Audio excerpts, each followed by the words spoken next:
Call this meeting to order. Oh, there it is. I pledge allegiance to the flag of the United States of America and to the republic for which it stands, one nation under God, indivisible, with liberty and justice for all. Is there any conflicts of interest with today's agenda? The agenda I is don't scanned as believe so. written. Reading of the minutes. April 1st, 2025, Board of Supervisors met at 9 AM with Dave Mulbauer, Chairman. Chair presiding, members present, Bush Schultz, Dozark, Mulbauer, Hayden, and Rossberg. Minutes of the previous meeting were read and approved. Iowa State Representative Steve Holt joined the board via phone with some legislative updates. The board approved the hiring of Terry Lally, part-time seasonal park health conservation. The board discussed secondary road administrative raises. No action was taken at this time. Motion was made by Schultz, seconded by Dozark to approve the liquor license for Manning Manila Golf and Country Club. Motion passed unanimously. A motion was made by Rossberg, seconded by Hayden to approve the public hearing for the budget fiscal year 2026, April 22nd at 10 AM. In the Board of Supervisors boardroom on the second floor of the courthouse. Motion passed unanimously. During citizen input, Matt Howland informed the board of the EMS advisory board meeting, April 9th, 7 PM at CCMH. Cindy Crudoff offered suggestions about stating your name when you make a comment or question on Zoom and inquiring about having public hearings in the afternoon. The board held a budget work session with Chuck Edelman on the motion duly second. The board adjourned at 11:48 AM. Agendas for the next meeting are posted and available at the courthouse on Friday, 4:30 PM preceding the next meeting. Any comments or corrections? Hearing none, the minutes are approved.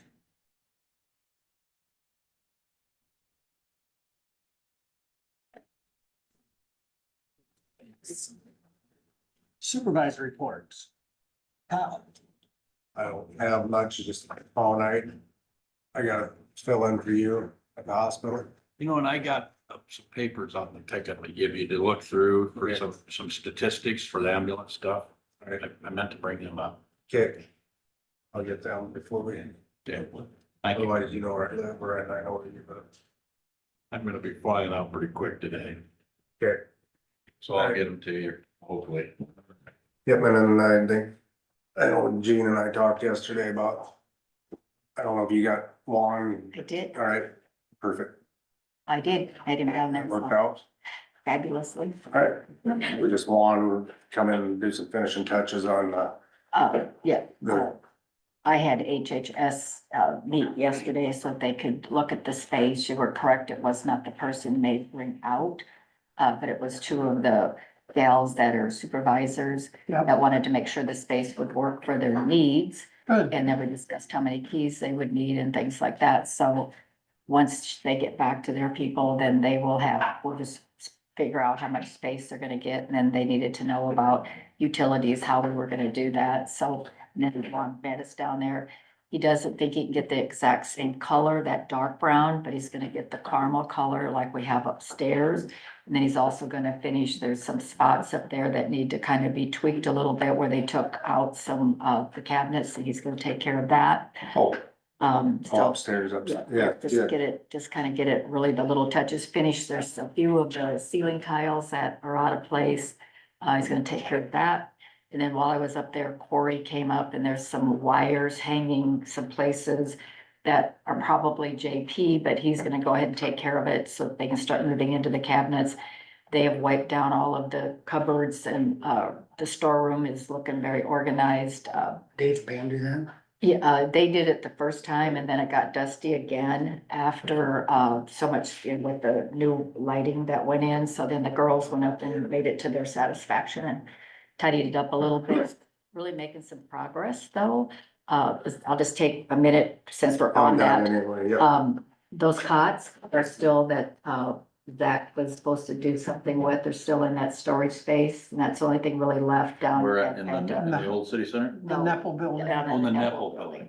So. We just need to let Zach know that there's. Yep. We're gonna see him after the Yeah, meeting, I would, so make I sure you would, they point would it out. really then, so kind I of like don't to get forget. that cleaned out, and so they've got their boxes, there's one heavy item that they need moved out, but they have that worked out with Wesco, has been kind of helping a little bit. Okay. And I think that the public health will do a donation to their, what do they call their space that they have for recreation?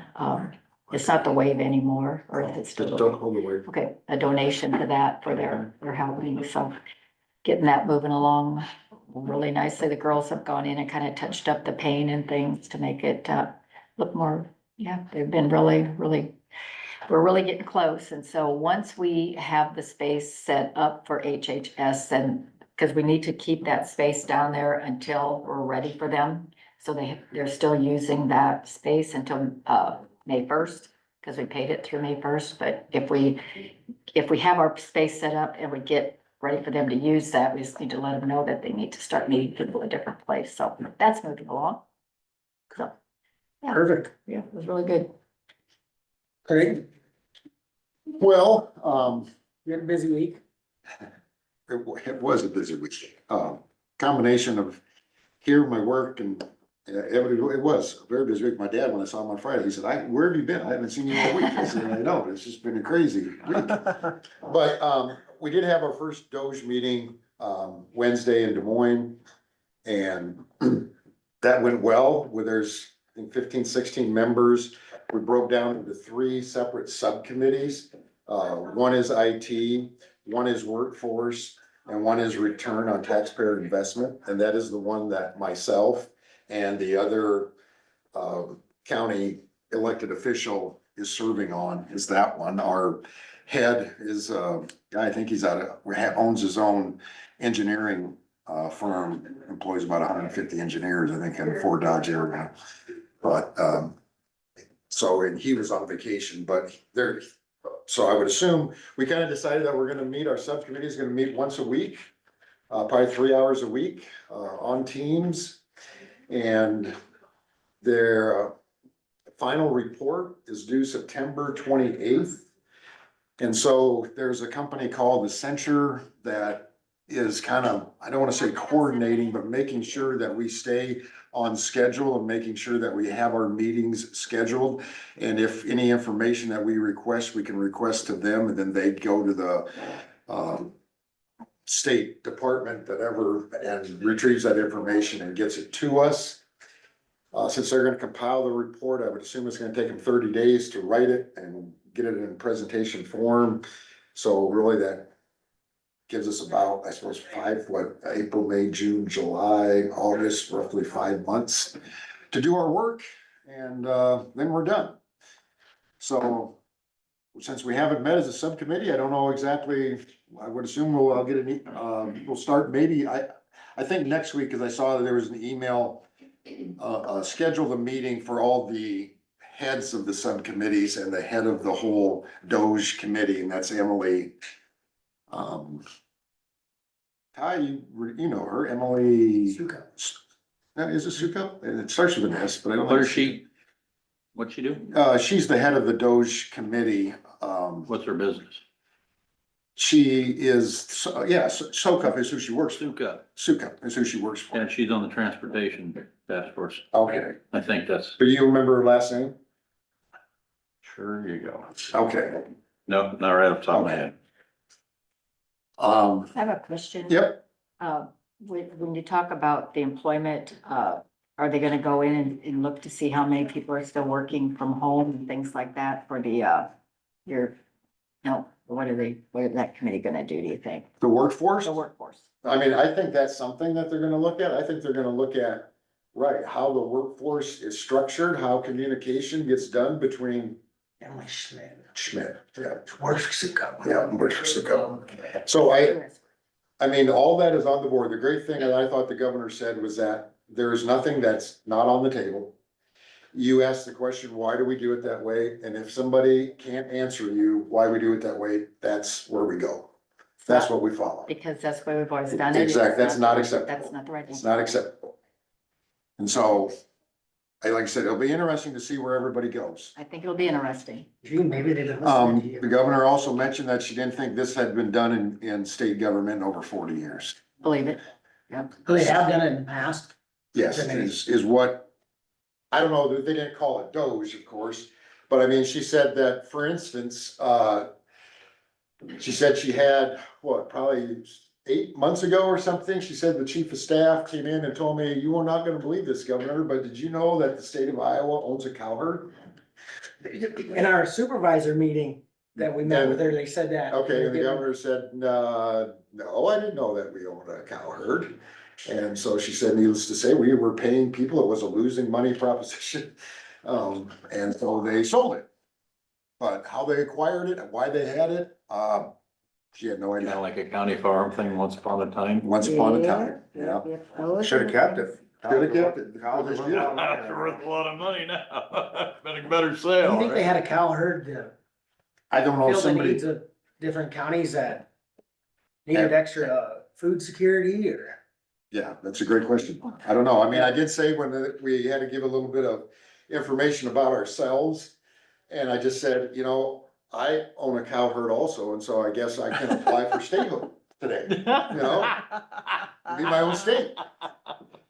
But, I mean, and I don't know if I've told you this, but I mean, I do kind of have a unique, work perspective that, I mean, I started working in college for UPS, and after I graduated, I went to work at the time for the world's largest family-owned corporation, and that was Cargill Inc. I worked there, and then I worked for a company that was a privately held startup company.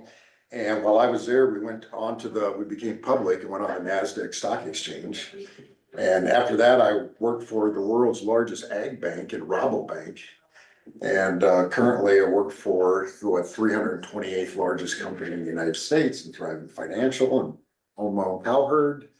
And the first time elected on the county board of supervisors. So I think that brings a little unique perspective I agree. that other people Yeah. maybe don't have, Yeah. just because of work history. The other thing I did last week was went through all the file cabinets and got rid of a lot of stuff, so they're empty. I think they can Are be they all thrown empty? Oh, out. they are empty. Yeah, they are Oh, empty. okay, I didn't realize. The only thing that I didn't feel, cause there's some plaques and awards that the county has won in the past. Like, you know, customer recognition from DMU. I mean, I didn't see myself that I was gonna throw them out. I thought the board could decide if you wanna go through them, maybe put them. Is that one shaped like the state of Iowa?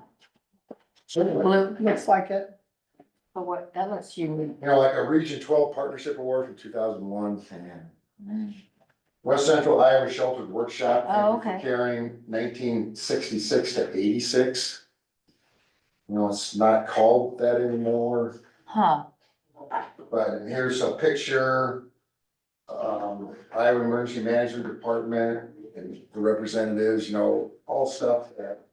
Certificate of Merit from the Sioux City Chamber of Commerce back in 87. You know, I personally was gonna toss them, and then I thought, I better let the board decide if they wanna keep them. But, and here's also something that was in a file cabinet, if anybody would know what this would be. That's a core sample out of a concrete slab. We'll love it when he sees it. And they Yeah, did a that's Paul. pressure test on it. Paul. Okay, I Let don't know Paul why take it's it with here. him when he leaves. so that was in the file cabinet. There was an old labeling machine that actually And it was supposed to. Mary was looking for to use that I found, and they didn't know where that was, but Mary actually Mary used found that- it, yeah, that or Mary labeling. was glad to see it. cool. Machine. Well, thank you for What was doing it? that. It was an old is it called a labeling machine or? Kinda, yeah, she uses it on some of those Mylar maps when, Okay. yeah. I forget what it's called. But so, I mean, the black thing, that's cleaned out. I know you did one drawer.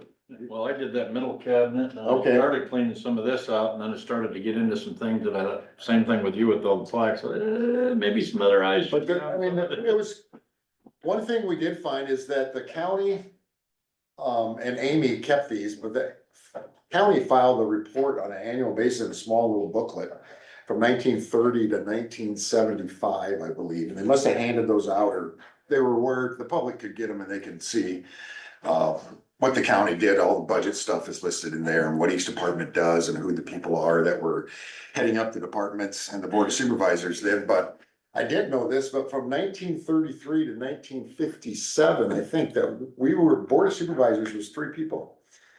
It was 5 people from its implementation to 33, and then it changed back to 5 people from 57 to current. And I'm not sure why. I'm gonna go back and look at some of the minutes Eric that you can Skoog find always- online. Eric Skoog blames it on a shady gravel. That's what I had heard. I had heard the same thing, but when I would read the beginning minutes, like in the 1800s, there was always 5 people on them. I'm like, well, when in the world did it ever go to 3? Well, if I'm looking at those books, it was 33 to 57, it was 3 people. So, and I'm sure there's nobody, alive that remembers the 33 Board of Supervisors. It just requires a petition of the voters and then an election. And that's what a lot of stuff Up or were, down. as far as smaller or more localized petitions. They had petitions from the 30s and 40s where it looked like the individuals in the county would petition the Board of Supervisors to get their road graded or to create a road between this place and that place.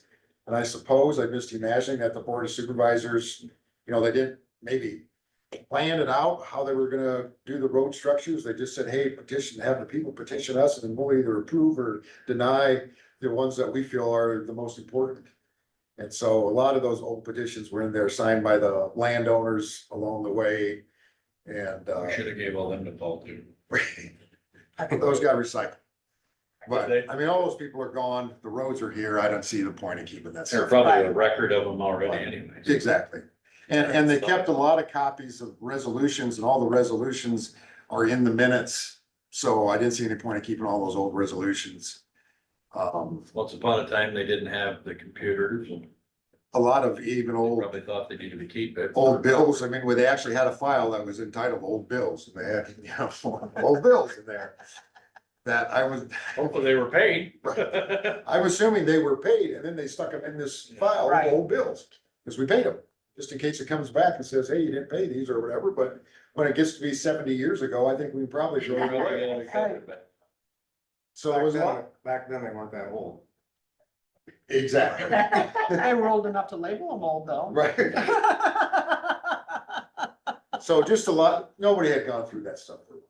And there was a lot of old, Appreciate that, that's old awesome. supervisors that had their monthly reports, the monthly meetings that we attend with those organizations that kept the minutes, kept the annual folders, kept all that in certain files, and then when they left the board, nobody said, hey, let's get rid of their stuff and I'll put my stuff in there. I think we all take our stuff home and bring what we want to show and then take it back home and file it at home. But, so there's a lot of that in there too, irrelevant stuff. Craig did find me, gave to me some I Grandpa Louis' I old saw that yesterday. correspondence. That was neat. I appreciate that. And I did find, Crawford County had a nuclear attack plan as to what to do, so I dropped that this morning off with downstairs with Zach. So see if he wants to implement any of that. Wasn't that when you were at school and the bells went off, you just had to Air put your raid hand the over your drill. head, Sat put there with your head go underneath the desk. I Or was is gonna it- say. now. Hold on. They So still they be would able to find find all our- our corpses, right? Right, they'd find our corpses underneath Yeah, the that desk. was the Roasted plan, though, corpse. just put your head down. Those were the days, huh? Yeah. I felt it. But, as we progress, I guess, on the Doge thing, I'll just keep you up to date as to Good, I'm what so happens. glad. Great. That's gonna be so interesting. Thank you very much. So That's all I got. very, very good. Well, I have good news. The new building has been used for some clinics. They have the ready to go. This would be for the juvenile clinic that they hold. All the rooms are up and ready to do business. So I just took a couple of pictures of it because they really got it fixed up nice and have everything ready to go for the Excellent. clinicals. So that's, I don't know if you want to look at it. There's that. Coming together. Sure. Not too far what you'll see, but that was good. So we've been working on the handicap signage. Seems like years ago, but maybe it was months ago. Met with the representative of the city, and so we're going to have a handicap parking stall up, right where the doctors park now. That's been approved by the city, and we were gonna have one on 14th Street, that would kind of service both of the upper and the lower, and then Jason doesn't have anything for his computer business. but that was denied because that they didn't deem it safe per Iowa code, that it was on that slant and there wasn't a nice ramp, and so it didn't appear to be a safe spot for a handicap, so that's not gonna actually be there. Louise was terribly disappointed, but we are going to have one right by our ramp that we did put, so we'll have two with that building. I could see that. So, Paul will get the signs ordered for us, and we'll have to get somebody to paint the handicap, stickers on there. We also, need to change the signage where it says patient parking up there on Second Avenue, north, because it's become that the neighbors just kind of are used it as, carryover from their driveways, and we've kind of had the police monitor a little bit, just reminding them that it's, private parking. So, Kim's gonna think of the verbiage she wants on those signs, and then, Paul said he would get those ordered for us, just kind of about whether it be public, health parking only, something that shows it's a different, building now, so we're getting that all lined up. I asked him if we could get a, moving date, you know, what day was work. They have been extremely busy over there, reassigning some of the jobs that, you know, with the resignation of Lynn, you know, there were some jobs that needed to kind of be moved around and get everybody, up to speed on how that's gonna look without him. And I did have a nice talk with Kim yesterday, all hands on deck, they're doing some teamwork, and she's very happy with the way, things are moving forward.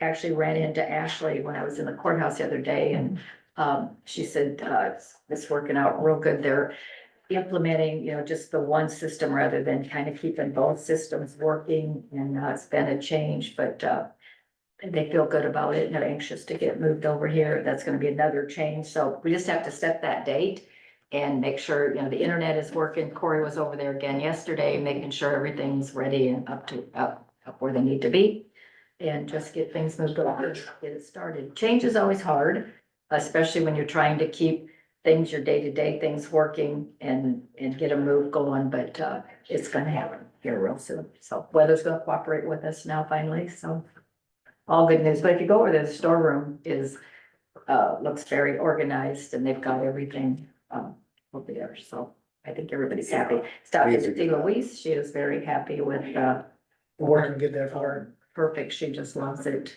Yep, So once she gets her glass door. that's gonna come next week. It is. Oh, good. Yep. Thank So- God, 'cause last week when That I took a talked while. to her, she said it was gonna be a month yet. No, and it was coming on tap day, and so, Oh. rather than waiting, Yeah, yeah, so yeah, Okay, that'll, if great. that trim out there doesn't look real good, but, it looks real good, and the tables are set up, and she's been, slowly taking the, covering off of the chairs so we can get those kind of organized, and, Awesome. and then we'll get HHS there where they're gonna be, and that'll be, another opponent to what we're doing, so it looks real nice. If you've not been down there, Karen and Kim painted even underneath the steps, and they repainted that bathroom down there, and, really looks nice, so. Good.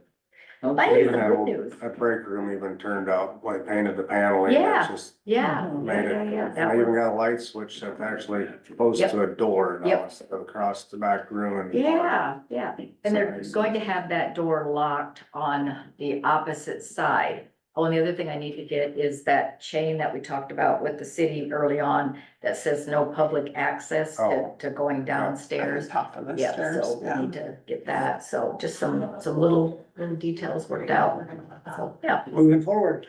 finally, so that's good news. Thanks for all that, Gene. Yeah, you're welcome. Seems like it's been a long time, but, things just had to work slowly. We had some hiccups along the way, so. It's gonna be and I think Louise got her light. You burned your she wants it on 1.5 the million. flag also. That was, it didn't shine bright enough on the flags, and so I do believe, Larry Harry got that switched too, so, yeah. A lot of good stuff. Oh, Louise wants her own leaf blower also. Clean up for parking lot. has a budget.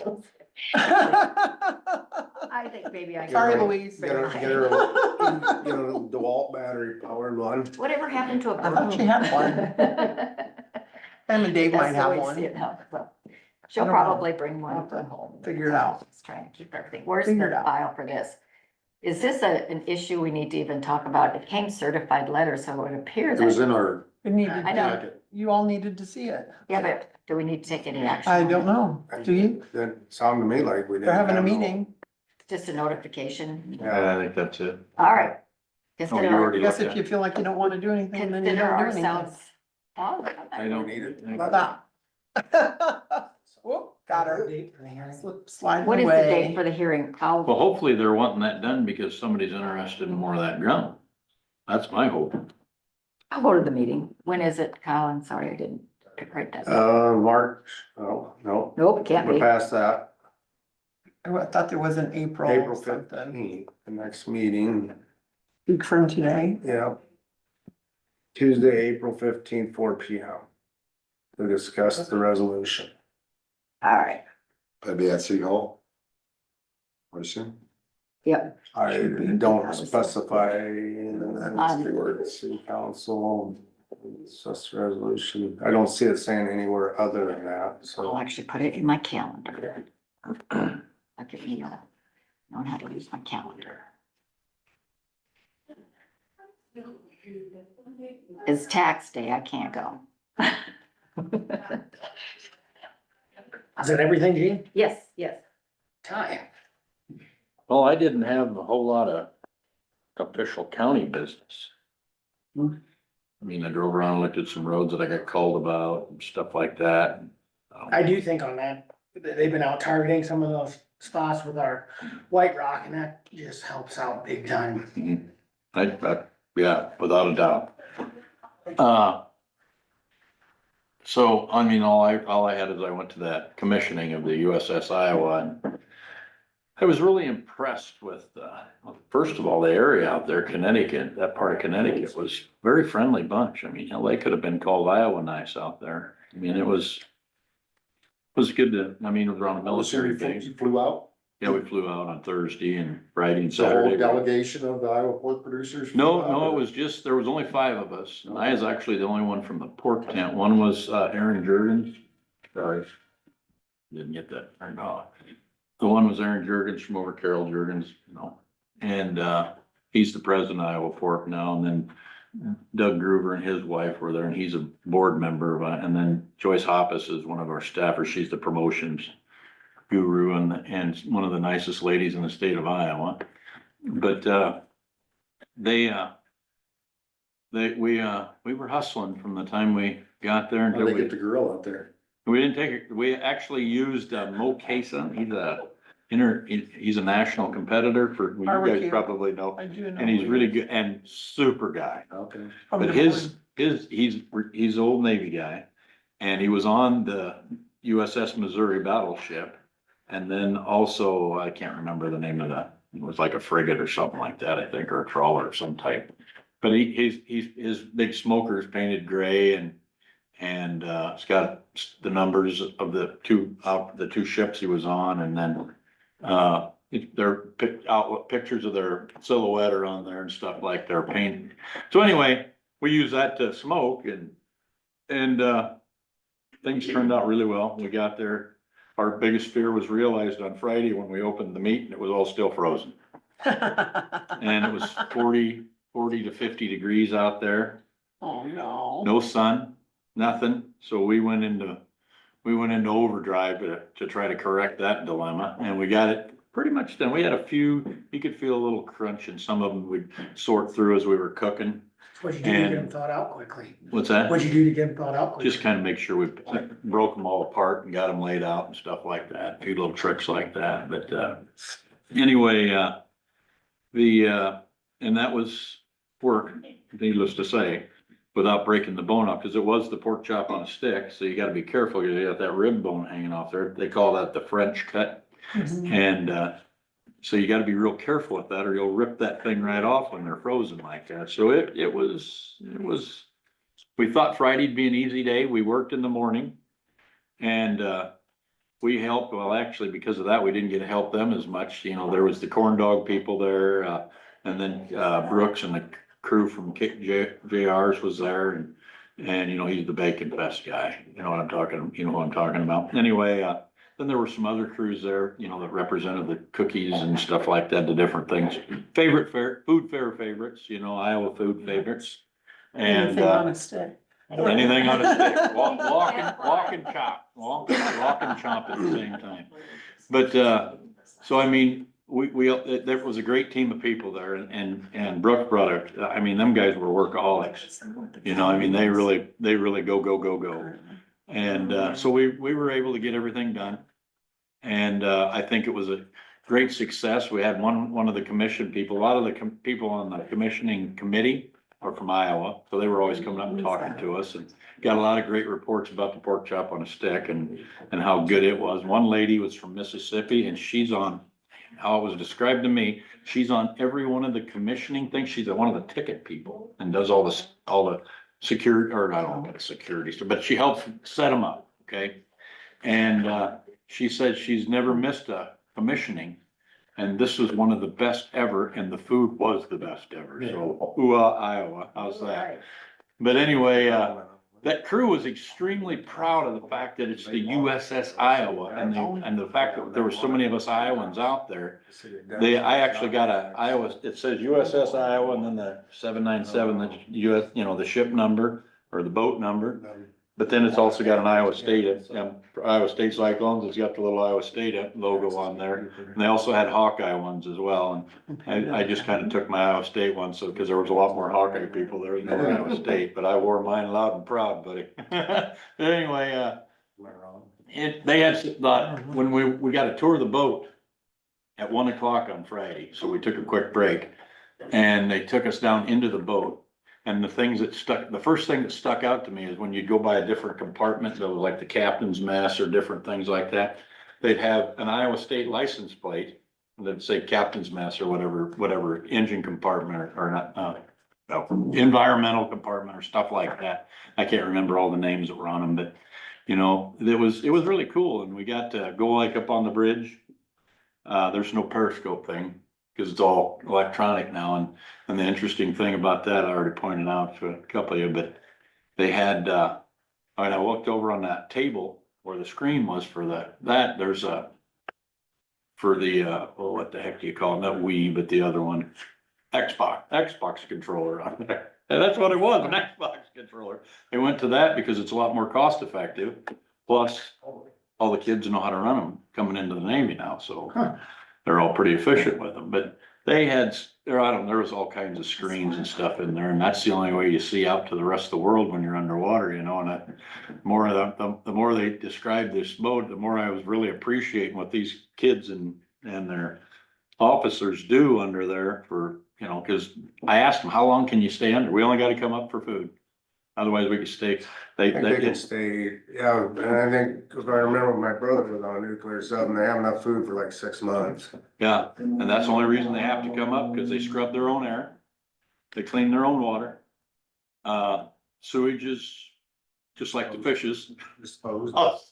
Disposed like the fishes do. And, I don't think they said chunk. But anyway, it was really interesting, all the things, and the USS Iowa is the first sub that was built that was meant to serve both men and women.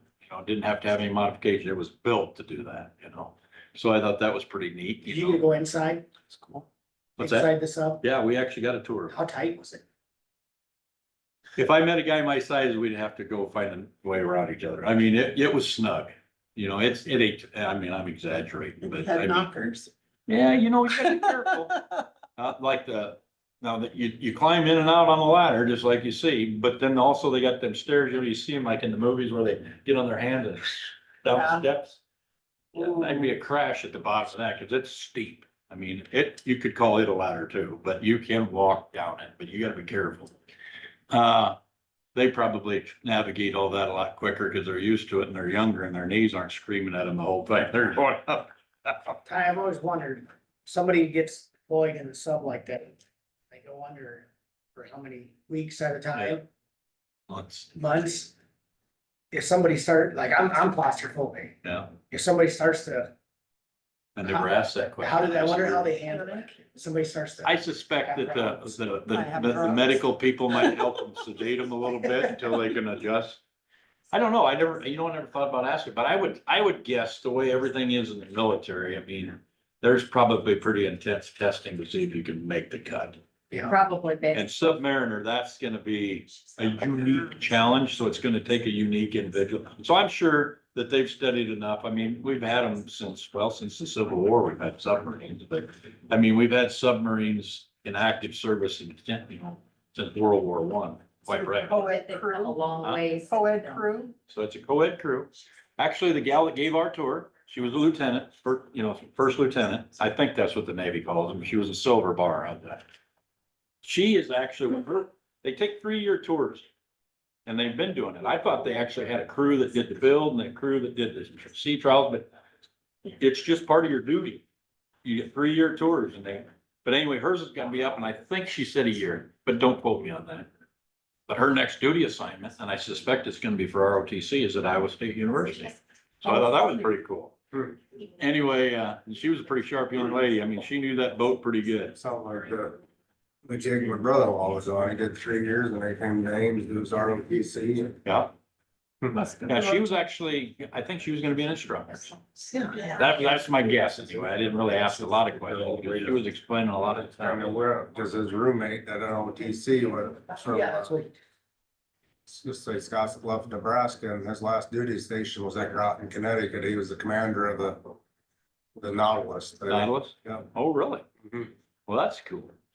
It's there, it's a museum. Right, and he was the commander of it. Craig just brought up, you're done, maybe we'll see. About the end. Well, I mean, I'm just telling you about this. If you don't have any more questions or you want to talk to me later, and anybody else that wants to ask about it, I'm sure willing, because it's our boat. Cool. Oh, I want to tell you this. This was really cool. The commissioning committee, when they got ready to christen it, before that boat ever seen water, they took water from 7 lakes. I don't know how they chose that, but from 7 lakes to represent the 7 seas. They took water from 7 lakes, and that was the first water. They mixed it up out there at the christening and they dumped it on that ship. That was the first water. So it was Iowa water was the first water to touch that boat. That's cool. I had to say that because I thought that was bad. I just love that. And I called you. Right. Cause I was sitting there staring at that boat, sitting there, and I just was amazed by it, And I thought, oh, I wonder if anybody thought about getting the governor a little glass jar of dirt to present to the crew, the captain. Here, this is part of Iowa's heart to take with you everywhere you go in the world. That's a good idea. Oh, so I called Craig. I said, has your sister the governor left Iowa yet? Or your daughter, I'm sorry. Has your daughter and the governor left Iowa yet? They were already out there. So gosh dang it. I wish I'd have thought of that. I'd have brought a jar. And I'd have let her figure out on her own if she wanted to do that, how she wanted to do it. Because they had like, I don't know, 3 or 4 different events that they were all at, And, but I thought that would have been cool for them to be, because they're very nostalgic. When we were in the officers' mess, there was a curio cabinet in the corner, was full of all the officers' mugs. They don't, from the time, and if you would try to wash one of them, you might get an arm broke. Their last cup of coffee from home gets drank when they're on their way, and that never gets washed the whole time they're deployed, so it's got part of home in it yet. Huh. So I just thought that was kind of, just no nostalgia things. I just thought that was pretty cool. So I'll bet they love the idea of the dirt. Old is free. So anyway, A good trip. that's all I got. Yeah, it was excellent. I was really, thank you, Iowa Pork. I appreciate you taking me along. So that was really a lot of fun. I will make quick, I got a few things. I lined up the conference board executive committee is gonna meet tomorrow at 4:30 to conduct interviews. We have 3 applicants. 3. Excellent. And then after we get done with that, I will set up a conference board meeting down the road. And we can go through the executive committee report. All right, very good. Will they come and present that to us, or are they just gonna bring us paperwork? We'll come and present that to the whole board With a recommendation. with a recommendation. And the executive committee is, Beth Winquist and Zach Miners and myself. okay. All right, Okay. very good. And then, I did have Andrea Woodard come from ISAC, Executive Director. We toured around the whole courthouse, stopped in all the department heads' offices. Thank you, Terry, for taking time. You bet.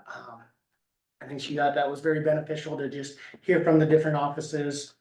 She's been going on about, out to all the executive committee counties first, and then she's gonna do a 99 county tour to try to get more presence out statewide, rather than all of us always going to Des Moines, just to hear and see what's going on.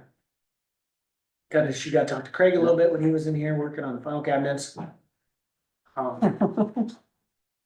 But that's all I got, but we have a little bit of time, Pam. So you don't have to wait forever. Is there something you'd like to bring up to us? Or they just Oh, wait where's Or are you waiting for? The 9:45. Oh, yeah. Uh, Oh, did we ask you the, about the letter we got from the city about the annexation? Is there anything that, it came to us as a certified letter, is there anything the county? So that's voluntary, Okay, is what we've been told. okay, So it read to me, it looked like that Development Unlimited Yes. wants it annexed into the Right. city, right? Yes, Yeah. so now you meant for the county, you're just letting us know? yeah. Yeah, We just don't want you to be waiting forever if we have a little bit of time, if that's all this here. well, I think Beth and I are both here for the same thing. We feel that, the assessor's request to approve the contract should go before the conference board. And that's something we're gonna bring up. Colin will be here as well, Thank and you. Amy, and just kind of Mhm. sift through that whole situation. Yeah, Beth, you're good for, I'm here for the same thing. no, but I mean, for Wednesday, Yes. that's good. What time are you doing that? 4:30 we start. And you got that list of questions? Yes. Okay, I've gotten everything down. okay. She'll be a good one. Yep, I think so. But then, that's why I I got, need to read through it yet, but now I can add my own questions. yes, yes, as well. So Dave, it's my understanding that if you add a question, the same question has to be asked of all of the candidates, Yes. is that correct? Yeah. That's fair. That is fair. I know that would help with when we do have our full conference board meeting, the three of us on the executive committee and compile what we get with the interviews and. Yeah, it all looked very organized to me, appreciate it. I appreciate you being a part of it. Man, I think that'll help. We're getting better at hiring people, Yeah, sadly. unfortunately. right? Unfortunately, we're getting better at hiring people. Okay. Steve Holt just texted and said that he's in some committee meeting, so he won't be able to join us this morning. Must have heard. JB sent that. Yeah, did you listen to KDFN? probably doesn't want my, Friday. I'll get my question answered. Friday, Mick? Yeah, I think he was Whatever. speaking in general though. I don't know what it's Hardware called, yeah. Sometimes in general, Propane it's Well, Okay. I think that broad sweeps. Yeah. Who did he have on? how it, Steve Holt. Yeah, see, hold on, okay. given back to me, for somebody that listened to She it. was playing said his Sunday that I've been podcast, I talking guess. to Crawford County, That kind of information. and I believe She all was maybe with those podcasts need to make, Sunday take some action. Before this meeting. Right, I did, so you guys all know, and this is for Beth and Pam as well to know, after we do the interviews, and then I set up Yeah. the agenda for the conference board meeting, I wanna take some time up front. It's recorded. We wanna invite Vanguard rep, and then I'm gonna invite Chris Assistant as well. Ty and I know Carissa, she's the president of this association. Oh. But that way we can firsthand hear from Vanguard how the process is working, what they're doing, why they are needed, where they're coming up with these assessments. And then I want Beth or Carissa will be there as well as the president of the Assessors Association to help us walk through the process of hiring and, you know. you know what? I'm sure you heard that last week we had about 15 commercial owners show up at City Hall. Half of them were probably here already. Yeah. Pardon me? Here the week They were before. probably here too We already. sent them Yeah, there. thank you for doing that. We listened to each and every one of them, and we really did. If they Yeah. raised their hand, they had to identify themselves and then tell us what their I bet. concerns were. Right. But, you know, they're requesting a town hall or some sort of meeting. Is that probably gonna happen? I'd be in favor of it. Set it up. Not against it. Many complaints. Yeah. From Yeah. people in public. Yes. Oh, yeah. So, yeah, the smaller communities is where it really hits hard. It does. So, Well, and We're honestly, planning a new industrial park in You know, I some guess industrial area. in Good and Swansea. bad, I guess, And good when to have they- complaints. Nearly doubled the That commercial means you got property businesses. values. Yeah. It's really a deterrent for people to buy in those small towns. And so you'd really like. I think those are all good questions when we do have the Vanguard rep here. Right. Why, where they came up with these assessments. How they got there, but that's also gonna be an open meeting, so that'd be another avenue for, we posted it, put it on our website. To allow the public to come in and hear what they have to say and where they came up I with. think you're gonna just get the same answer that, I think you'll hear that they follow, they try to adhere to Iowa code, and I think that's about all we're gonna hear. I mean, I'm sure they got their theories on how to do that. It's not like size counties but I think that when you've seen one county, I'm just gonna throw an old quote. When you've seen one county, you've seen one county. Cause none of us are alike. Right. I mean, and you can't, just, I don't know for sure, like with Washington County's the same size as us, but I think they're close. That's where Cologne is at and what have you. Sure. But then it goes back to Ty, fundamentally, if they're adhering to Iowa code. It's above us as a city or a county, something needs to change legislatively to address Yeah, it. exactly. That could be, but still, like to use that as an example, I think that that's not showing creativity on their behalf. And, cause Washington County, getting back to that, is right next door to Iowa City. So that's what we would call a bedroom community is a bedroom county. So that they're probably got larger real estate values because doctors or professors or whoever else is out there building homes in a nice rural. It's a lot of Amish in that area, it's beautiful, it's a beautiful county. But, Back to tourism like we talked I about. do. there you go. And so they've got, how can you compare that Crawford County to something like that? We have no, I mean, Carroll and us are the same size, but we're fighting for the same things all the time. So we're actually competitors, we're not, well, we assist each other a lot too, mind you, but it isn't like living next to Sioux City or Council Bluffs, we don't have that asset. Well, there is a formal process to contest the assessment, the Yeah. assessed value as well. right, Which is spelled out by Iowa code. Which is spelled out by Iowa code, and if that's the route we have to go, that's what we're gonna do. Yeah. well, you need to Because we get, get that state. yeah, you need to get that in the work so you can get in front of the board. Yeah, I've already been to my first step, talking to the band people, so I mean, Good morning. They brought you a little That's present the there, first step. Paul. Talking to them. Vanguard, you could go and talk to them. That you have to go downstairs and talk. I don't know if that was done. You have to talk to Maddie. I don't know if they're having any more of them meetings or not. I would. Out of the courthouse. She's on the file cabinet We in the assume, courthouse. we assume. All right, let's move on to Paul. That's your consolation. I see. Got a few of those lately. Okay, item 1 is the West Central Iowa Rural Water permit for a crossing. This is just a crossing of E16, so since it is a water, it has to be signed by the chairman, so there are 4 copies there, just right at the bottom left corner there. I believe. Just have to have him sign it. We don't have to vote on it. No, it's just kind of Formality. making you aware of where utilities are going, especially, these are pretty benign at service crossing and water, but then when you got 50 miles of fiber going in, you guys probably want to know about that. And so,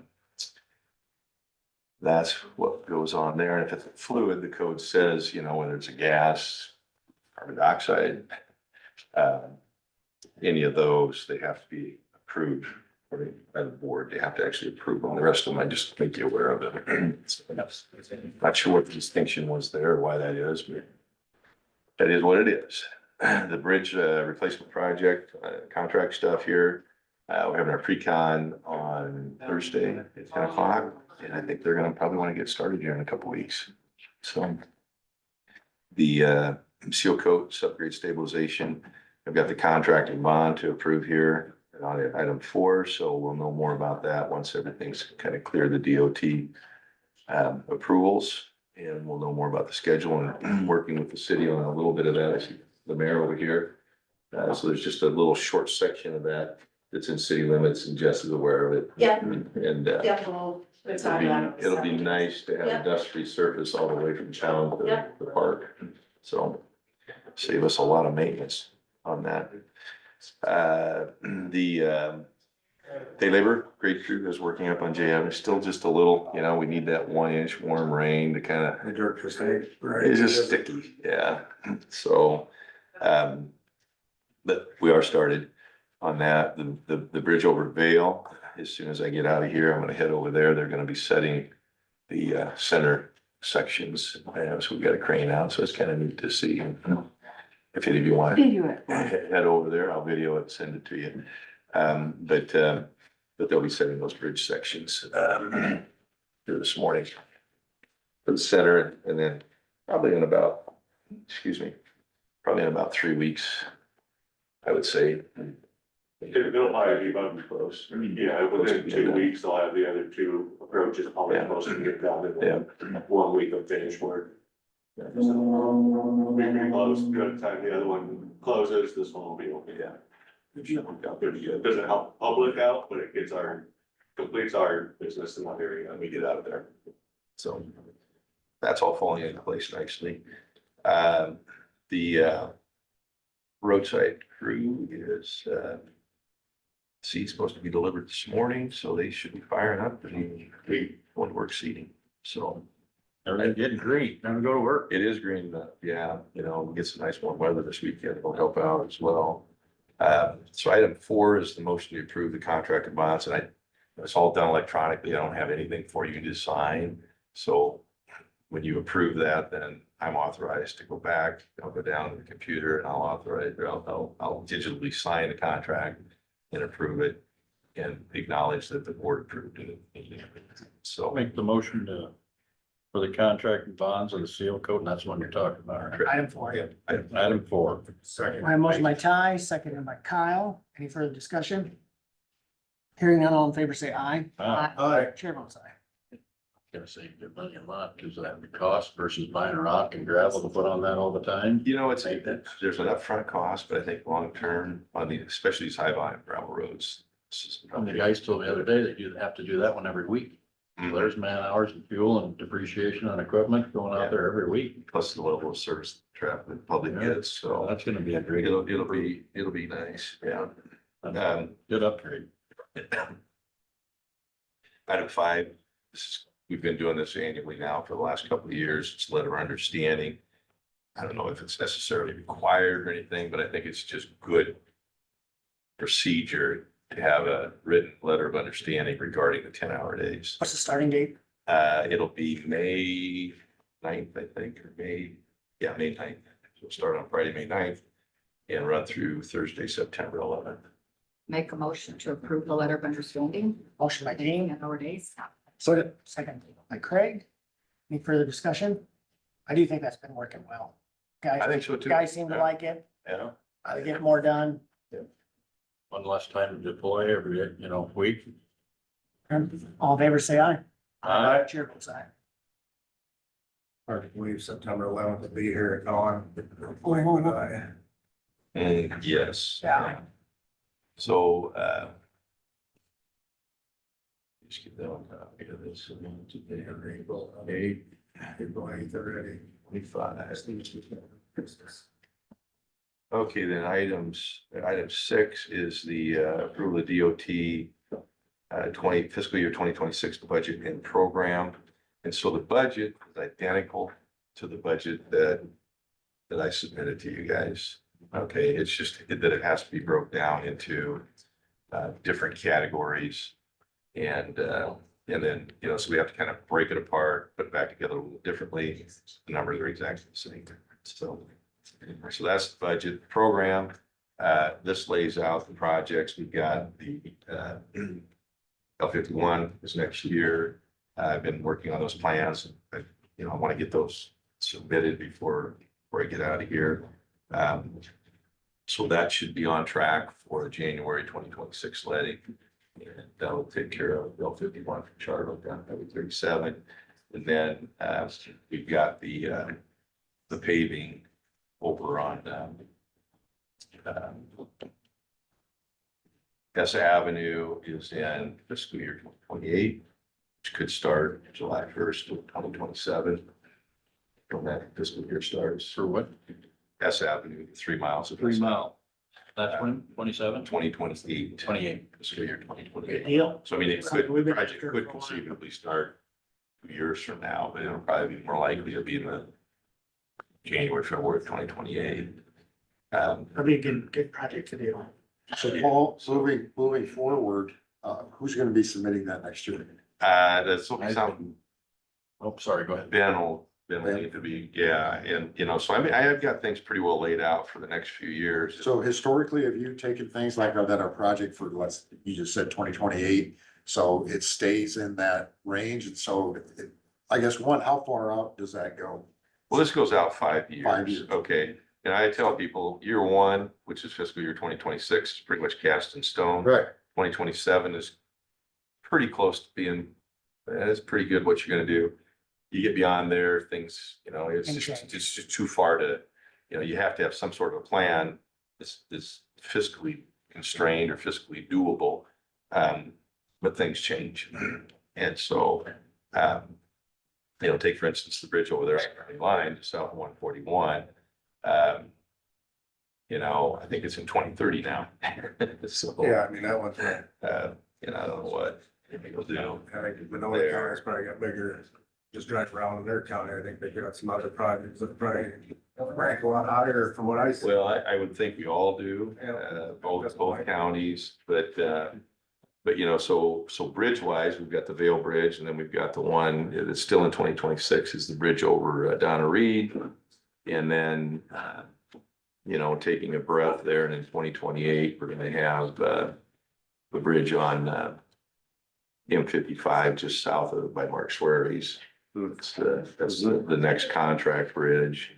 And so, and then we've got 2029, the bridges, actually 2030, the bridges by Buck Grove. In 2029, we've got, let's see, it's about Culver, 2059. Bridges by Buck Grove on the pavement. Yeah, yeah, so I've kind of got a plan laid out that is subject to change, but you know, based on kind of what we see today, dollars that we see today, you know, we just don't get as much bridge money as we used to because our bridges are in better shape. We get about $450,000 every year on in bridge money, and you know, that doesn't build much. The bridge over Vale is 1.45 million. So it takes 3 years worth of money. So that's why getting the city bridge money to pay for that bridge is big. That's why getting the city bridge money and the grant money to pay for the bridge out here in Donna Reed is big, because otherwise it'd take, you know, a lot of years of money to get those projects done. So Doing a good job has cost us, basically. well, yeah, in a sense, it has. One way. Because the better condition the bridges But- are. Thank you for Well, we doing are in a it. better Thank you shape. for So, having our bridges in good shape. so I guess we'll need a motion to approve both of these, and then we'll have to sign these. I'd make that motion to approve the budget program for FY 2026 for the Iowa DOT. I'll second that And budget. Yeah, budget and and program. program. Motion by Ty, second by Gene. Any further discussion? All in favor, say aye. Chair votes aye. Okay, now, both you and you will have to sign this. Again, this is digitally submitted, digitally signed, and then I acknowledge that it was approved by the board at this board meeting. A lot And of things are moving to that, didn't get signed, I mean, it's. in my opinion, it's okay. I like it because it saves the shifting. Saves the paper, it's Yeah. convenient. All of our construction documents are in what's called Doc Express. It's just basically a digital file drawer, a file cabinet with different drawers in it. And everybody can use, you know, everybody can walk up and open those drawers, you know, if you will. And that needs to, contractors, DOT and us can all digitally, you know, sign and submit stuff and put them in the files. And so it's a really good process. Highway 30 detour, they closed that yesterday. I sent you a text. So I'm working with the DOT to kind of enhance the signage. I didn't bring my phone up, but if you do Google Maps, The only section of Highway 30 is closed is from Arion to Dow City, and that needs to change. That needs to go to Denison because the through traffic, if all you're doing is following Google Earth, Yeah. it's gonna take you down to Arion, and when it takes you to Arion, it's gonna take you through Arion. It was interesting because I was down there watching it for about a half an hour yesterday, and you could almost tell who was local and who was not, you know? I mean, if you were local and you were going to, you know, north of Dow City, you were taking that route, but almost exclusively the big cargo trucks or the people that looked like they were maybe not from around here went through Arion, because I'm guessing that's where Google Maps is taking them. But so I visited with the DOT and I said, you really need to enhance the signage here in Denison to keep them from going down 30.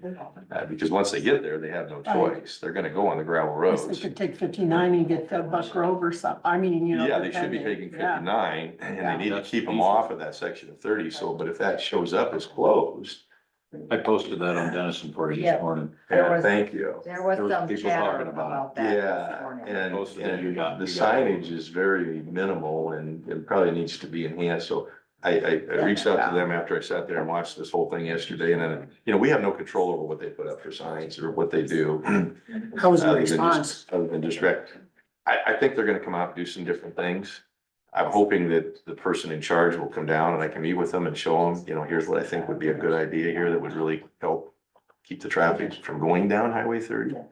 I mean, And if then the map is a huge change, because even if you're coming from the south and you're a traveler and you say, you see that Highway 30 is closed, then you're gonna be looking for an alternate route. If you know Highway 30 is closed from Denison all the way to Dow City, you know, if I'm traveling in an unfamiliar area, I'm gonna say, oh, okay, I'm gonna pick a different route here. And once they see that, it'll get them off of there. Same thing we had last year with 59. Most trucks then almost immediately, okay, I can get down 59 to 80 to hell with it.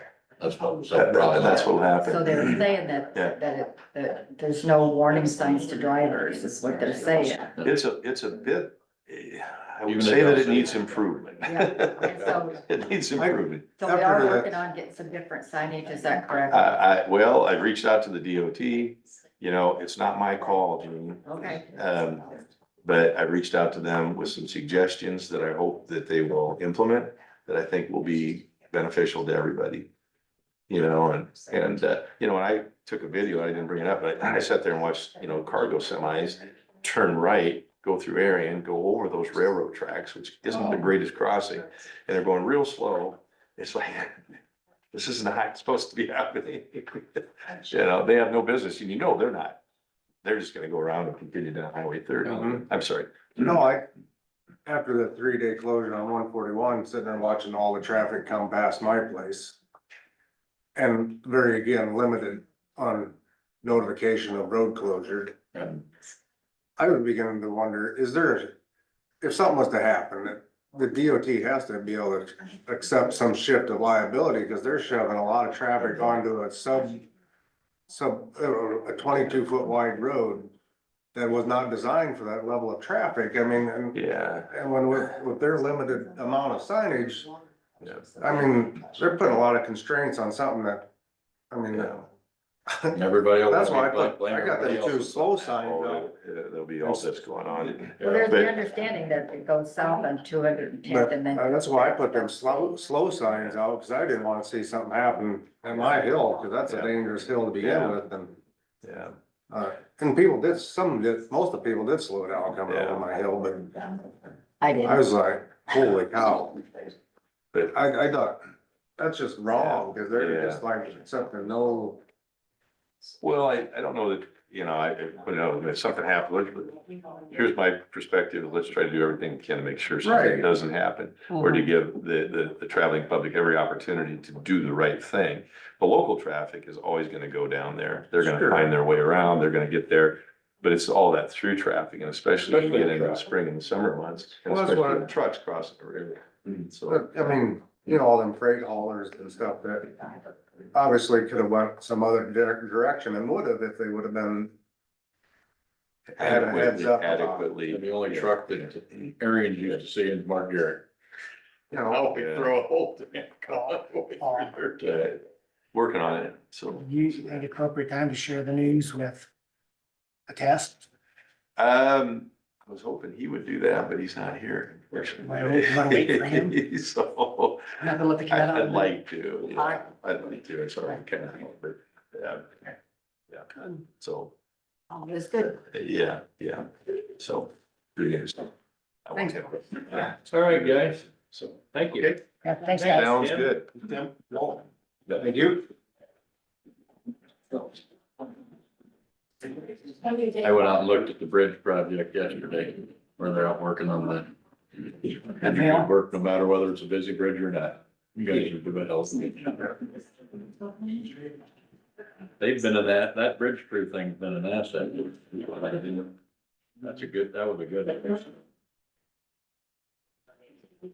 Yeah, most county don't have it. Yeah. And when I talk about that, even at nature, Kim was coming, so there's across the just two country. things. She's here. Oh, it's good here. Yeah, she's in. All right. Oh, okay. Good. I'll talk to you afterward. I don't know how we'd get all our bridges kept up economically if you didn't. It'd kill us financially. If you want to have competition issues, you'd almost like farm them out to counties close by, charge for the service. Yeah, there you go. We did Other do ways to one, generate money. we did do one on county line one time, years ago, as a Monon County Bridge. I think. What do you want to At a cost, and we charged. I think that's how it went. New room downstairs. So we did part of it, How about they clean it if up? I remember correctly. I'll go out and dig this afternoon and then. Curious. I think they are, they're just. I have never been to my own, no. Good morning. Different. Welcome, hi. Morning. Hello. I bet you'll have read in. We do, don't you know? How are you? You didn't make it up as you go? You. You, I have to read it. You You wrote guys it. read the long one. We weren't told we had to read. Oh my gosh. Nobody gets. We're on that, All we're good. just, we're support, moral support. I got your back. We get. I'm gonna be honest with you, Kim, that support's slacking right I Maybe everybody think so. could read a paragraph like the kids do I from think school. that would be a good Oh, plan. I exactly. think that would be good. So which one do you wanna do first? Adolescent immunization. Adolescent, all right. Here we go. All right, so whereas the health and well-being of our youth are of paramount importance to our community, and whereas adolescent immunizations play a critical role in protecting young people from serious vaccine preventable diseases, whereas the Centers for Disease Control and Prevention recommends that adolescents receive certain vaccines to protect against diseases like meningitis, HPV-related cancers, flu, and COVID-19.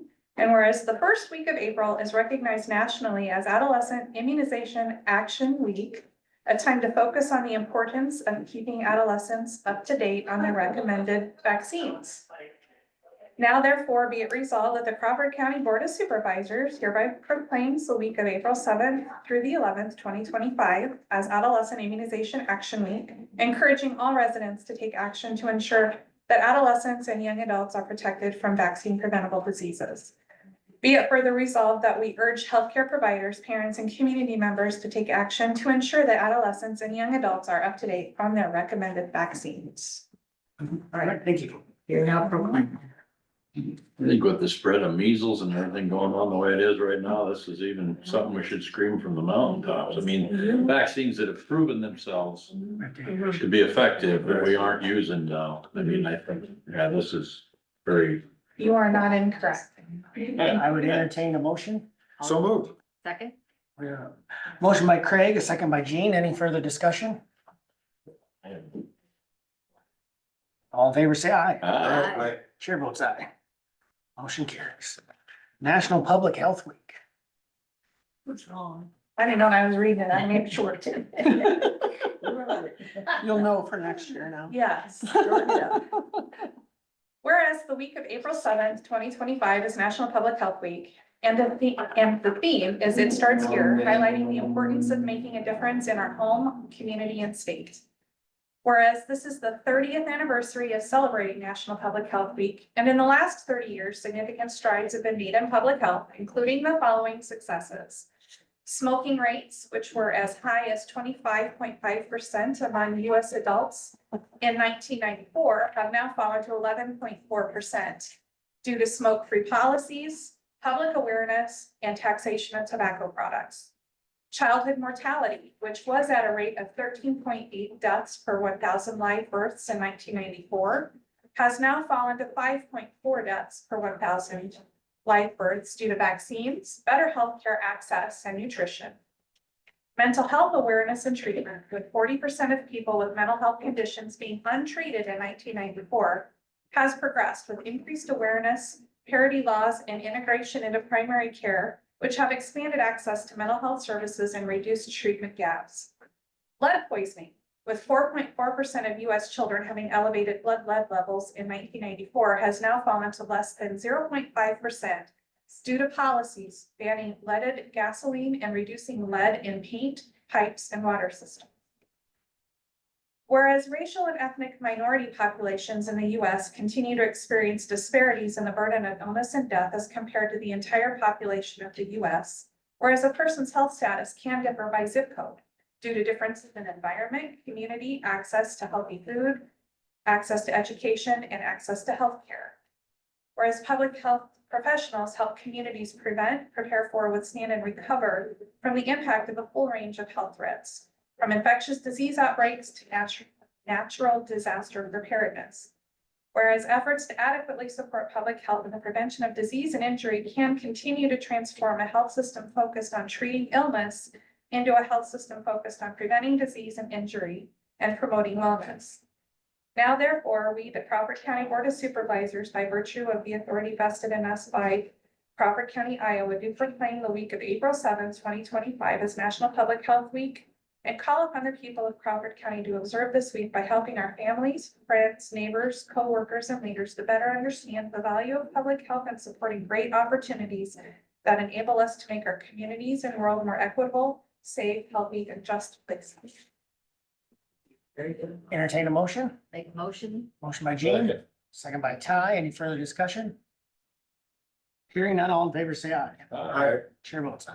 Motion carries. So Thank you, Kim. thank you for coming in. Pictures of how we've come along, got over there with our clinics and. Yep. We We're working. You guys are. Gaining, Really gaining. appreciate it. Yes, Looks every very day nice. again then. All right. Thank you. Well, thanks for taking the time. Should I scan those into you? Do you want We need to them? sign that one. You can. Yeah, we're coming Yeah, around. we got Oh, one. you've got one going on. Yeah, If you want. to. Oh, it's Oh, going okay. around already, And then when sorry. you're done, if you wanna give me a holler. yeah. Thanks. I'd love to. I'll show you. All right. Thank you, lady. very much. Thank Appreciate you coming you. over. Enjoy the sunshine. You guys are good. Oh, yeah. Oh, good. We tried. See you here.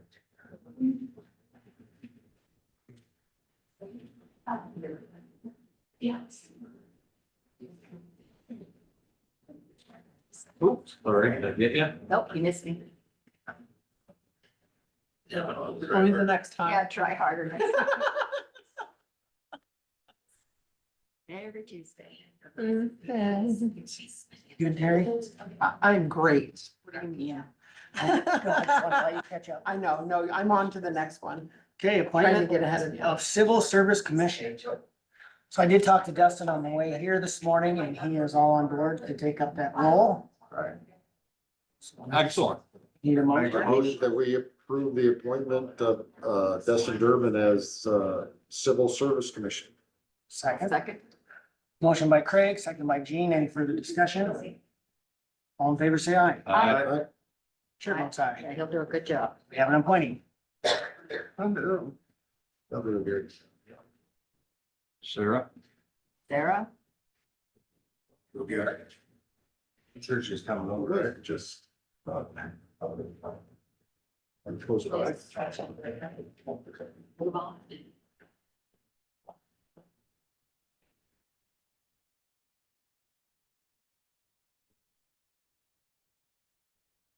All in run. We are. Record. Works for me. I got a lot to get done here today. And then Zach has our, wanting us to do. This shouldn't take too long. Okay, Nope. remind him about those cuts. Yeah, Note to self.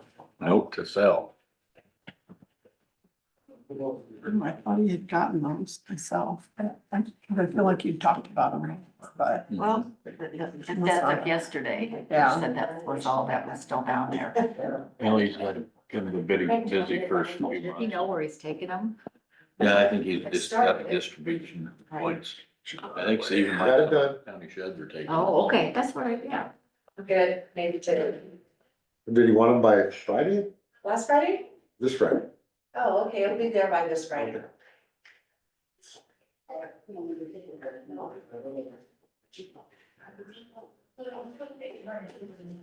Come on out.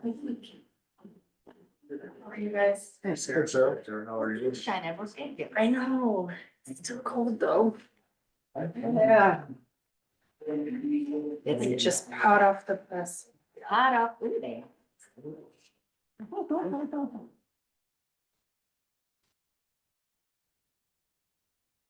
All right, not too much has changed. Our total fees that were collected quarter than the previous and what county kept and what went to the state.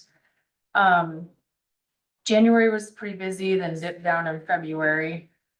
Shorter months and just was slower.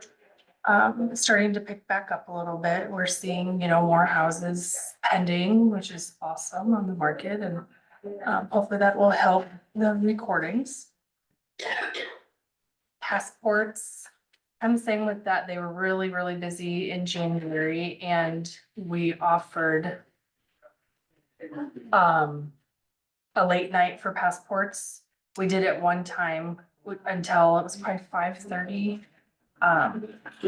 And we actually Kayla was booked until then, so that helped for some families who don't get off work until say 4:30, or they need to wait till the kids get out of school. Yeah, I think it was like a family of 5, so, great. that idea. was, yeah, we didn't find it necessary to do again after that, but we're kind of, keeping an eye on appointments, and if she's filling up, then we'll offer that again. Does any of the passport money go back to the state? It goes to, the US Department of State. Anything we collect, we keep. The customer writes the check directly to the US Department of State, and then we mail that in. So the picture fees and processing fees, we get to keep all of that. They set the processing fee of that $35. When I first started, it was 25, so maybe they'll increase it again, I'm not sure. But, yeah, so we're seeing passports pick back up again because everybody's planning their summer vacations.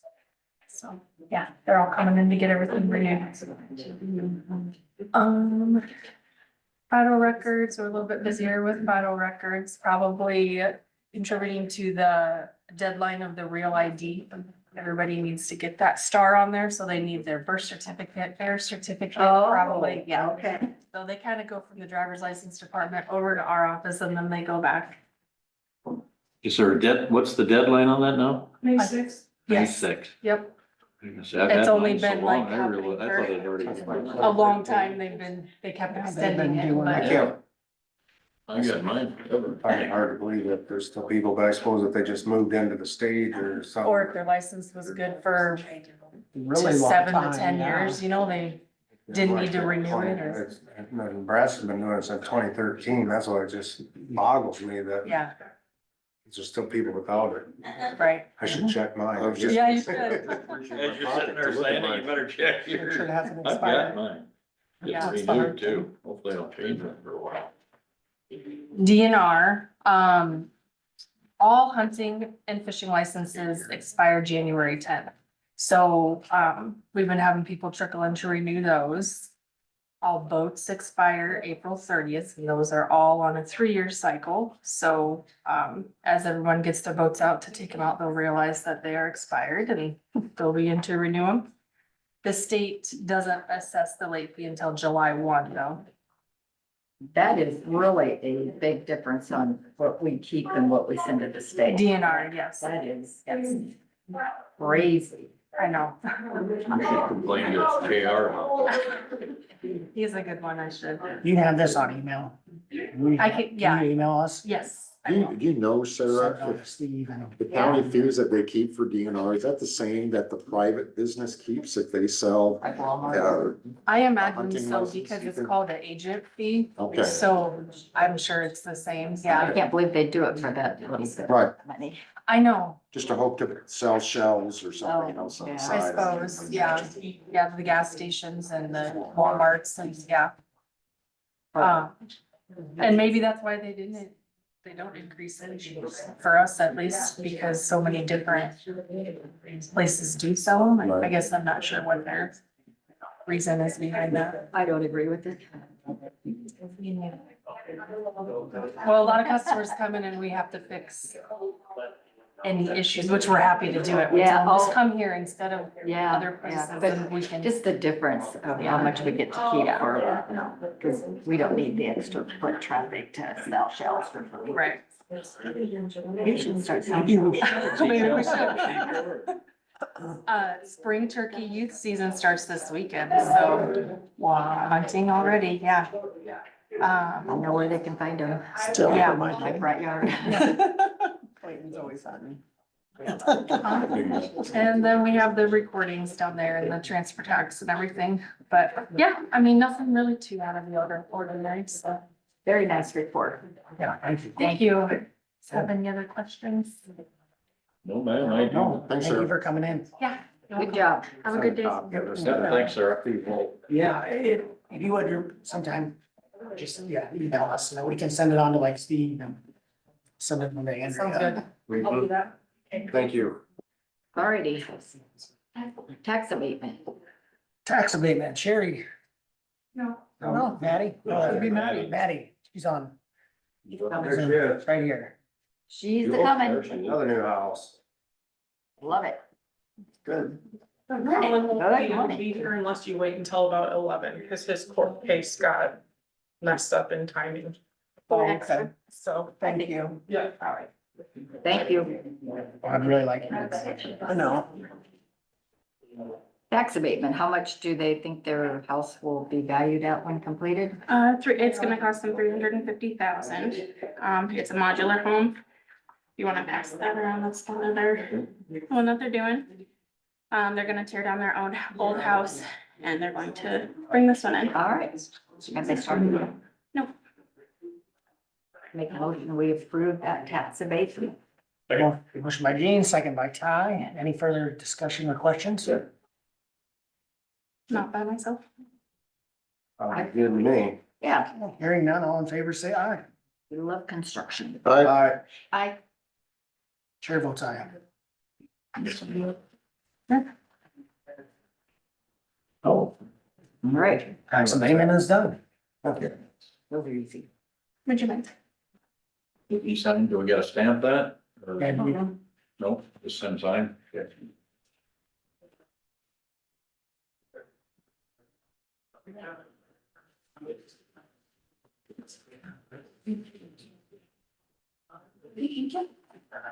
our next item is Cindy Gosler project payment. Colin will not be able to be here to 11, and I would really like Colin to be here to help us walk through. We could, because there's no time on it, go to citizens input, possibly Joel is here on a closed session, and when we get out of that, Makes then sense. Colin would be done. Cause I'd like his input. Okay, that sounds good to me. Okay, If so you we don't- hold, we'll grab you when. Thank you. When Colin gets here, so we'll hold off on that one. Let's move into citizens input. And sorry for, I'd like our time to make sure that we get his input. Absolutely. Any citizens out there input? Anybody on Zoom? There's a Democrat on there. Is that what that is? I have no idea. That was mom. It's his mom. It's his mom, that's why I said that. When did you change to D? I don't know. She don't tell me everything. No, Patty. Nope, she is gonna. Oh, now you spurred that time. Poke the bear, way to go. What's up, Mom? Have to unmute. Looks like she has. No, She's all muted. red still dot. muted. Yeah. Still need. I can't. Oh, I can't see. There's gonna be like on or so, not an audio. I heard that, David. You guys all have a great day. Okay. Thanks, You Patty. too. Thanks, Mom. You too. You're welcome. When she calls you David, you're in trouble. Yeah, I've heard that once or twice, I bet you have. especially when it's David Dean. I'm gonna say, when you throw the middle name and then you know it's just wrong.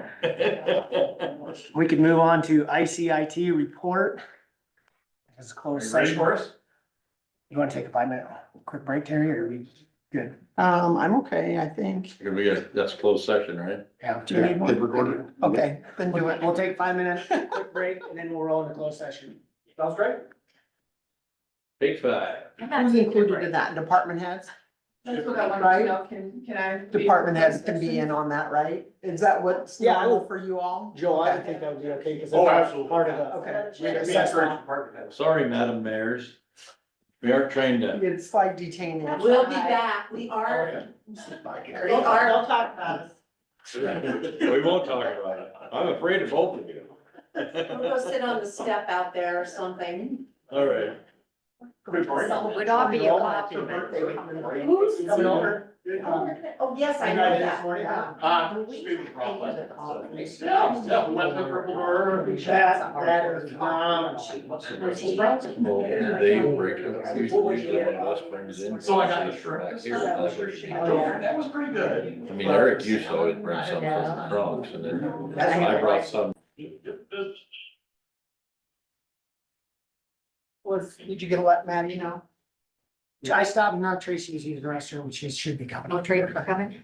So, All right. so thank you, Colin, for Yep. squeezing us in. No, I mean, I wanted to be here, just Yeah. dual duties today. Yep.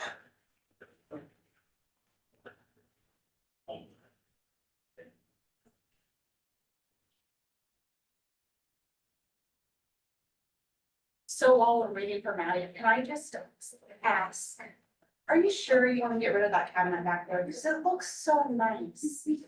I actually kind of like put my stuff on it. I don't mean, know. it just gives. We just don't have a Karen- lot of room in here. That's the only reason I don't. We just have to suck it in. All we have to do. I walked that way around this table while you sat here for 2 years. Okay, so I know, Colin, you probably gotta get back in. I mean, we'll just go, so. Okay. So Maddie, you explain to us kind of Sure. situation and.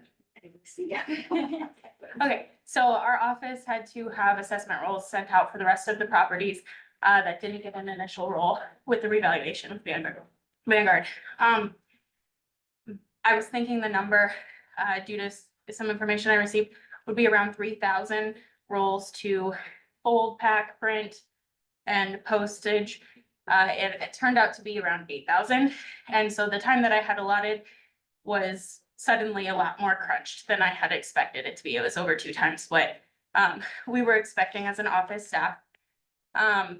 So I realized I needed more hands. I had a conversation with Cindy to see if she was available, and she noted that she was available. She needed flexibility with moving forward, but she'd be able to come in and help us through the process of folding getting the assessment notices mailed out.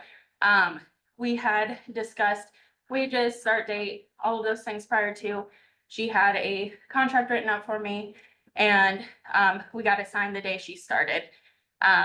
So I did not do my due diligence of going to the auditor's office to see what would be required of them to get her paid via a independent contractor, and after the fact found out that they require liability insurance. Cindy is open to either option of employment versus independent contractor. It's really just a matter of how to get her paid now, because I don't believe you can get liability insurance that's retroactive, and I don't want to try and step on any toes in the auditor's office. So we're kind of at the point where it's almost easier for everybody if she's hired as an employee rather than an independent contractor, but I understand that this is a mix-up, some lines were crossed. Sorry, I tried to cover it all, but if there's more questions, I'm happy to answer. So since Amy's here from an HR standpoint, if she is an employee, what is that? Well, I I guess- guess I'm confused because I thought she was gonna be an employee. So I Yes, don't know why we're now back to, I mean, you said it was gonna be an independent contractor, but now you're saying you want her as an employee? I'm So I saying guess I'm that, confused because she should be an employee. your third-party independent auditor noted that he would recommend I make her an independent contractor. That's because you thought it was just a one-time thing. It is. But when you came up to me, you said she was an employee. Yes, there was And lines crossed. there Can I was talk, like- please? So there were some lines crossed. I had the contract in place. I was thinking she had more paperwork to fill out in your office. And, my thought process was it's new employee paperwork. That is my mistake. My thought was totally twisted. I am under a lot of stress with the situation in my office. So I'm sorry that I approached it after the fact, and I'm sorry that, it's caused confusion like this. This isn't my intention by any means. But we do have this in place. We had an agreement in place. So our thought process now, the reasoning why now I'm saying employee is because your office has made it clear that you require liability insurance. And she can't get that retroactively. Well, regardless of the insurance, she should be an employee. So Why? why? Yeah. Because of the duty that she did. And I gave you that email that said difference between an employee and an independent contractor. And she checks all those boxes. She for doesn't. independent. She Why? doesn't. Jean, you have that form that I I sent you. do have. Did I give it to you? Oh, it's right here. You want it? Okay, I was not provided that document. Well, I did provide you an email that said what the IRS provides for the differences.